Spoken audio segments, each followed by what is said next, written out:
Sabe aquela sensação de ter uma ideia incrível para um programa? Sentar na frente do computador e a tela em branco te encara de volta? E fica aquela dúvida: por onde eu começo a digitar? Pois é, hoje a gente vai desvendar uma ferramenta super poderosa que resolve exatamente isso: o pseudocódigo.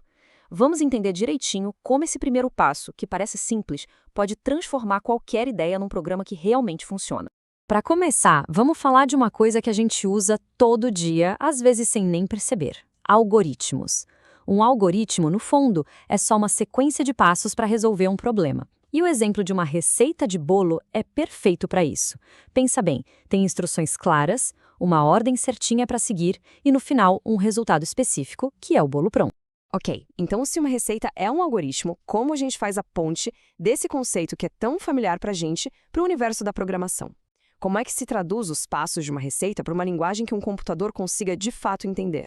E aí que surge a grande questão, né? Se a receita é um algoritmo e o computador foi feito para seguir algoritmos, por que ele simplesmente não entende o nosso bom e velho português? Por que não dá para a gente simplesmente falar para o computador: ei, calcula aí a média das notas? A diferença é gritante, não é mesmo?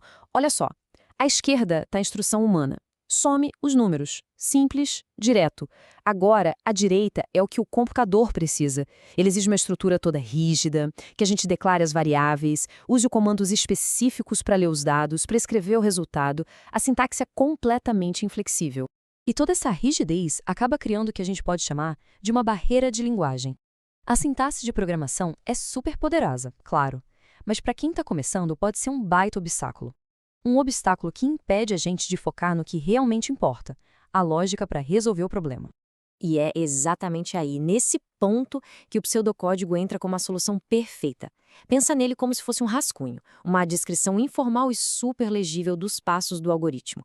Ele é a ponte perfeita entre a nossa linguagem e a linguagem de programação. Com ele, a gente consegue planejar toda a lógica sem ter que se preocupar com aquela sintaxe cheia de regras. Mas afinal, por que isso é tão importante? Bom, primeiro, clareza. O foco vai todo para a lógica e não para os detalhes de ponto e vírgula. Isso leva, naturalmente, a um planejamento muito melhor. A gente consegue mapear o fluxo inteiro do programa. E vamos combinar, é muito mais fácil mudar um plano do que ter que reescrever um código que já está pronto. Isso dá uma flexibilidade enorme. E, por fim, ajuda a reduzir erros, porque as falhas de lógica aparecem logo de cara, bem no comecinho. Essa tabela aqui resume tudo de forma brilhante. Olha só. A sintaxe do pseudocódigo é flexível, é informal. A da linguagem de programação, super rígida.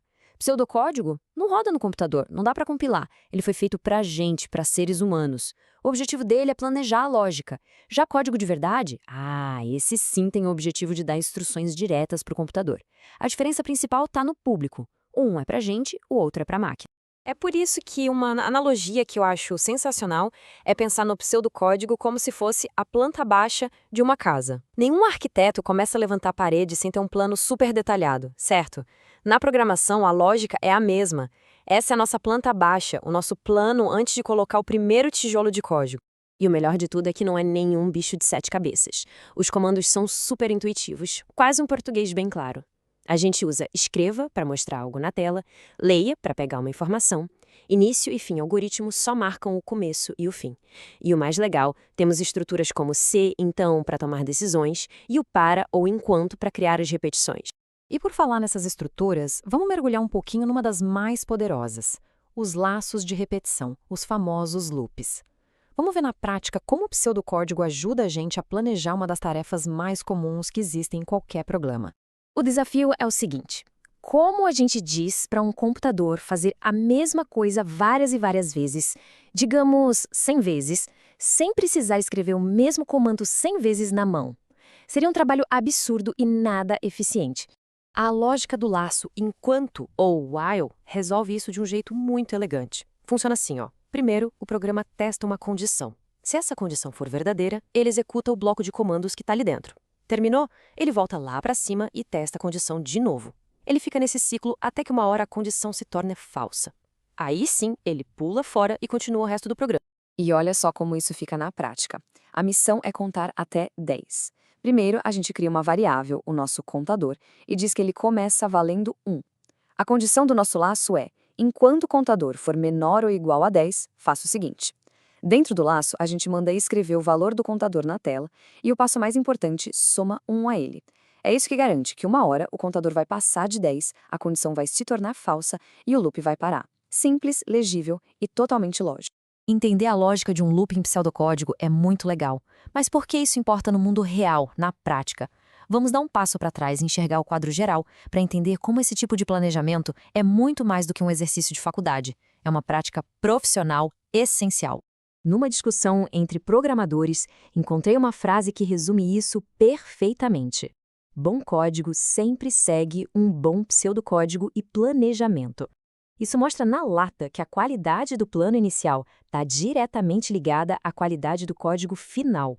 É um princípio que quem programa profissionalmente leva muito a sério. E nessa mesma discussão, surgiu outra dica simplesmente fantástica. Para escrever um bom pseudocódigo, a dica é: finja que está explicando como programar algo para uma criança de 5 anos.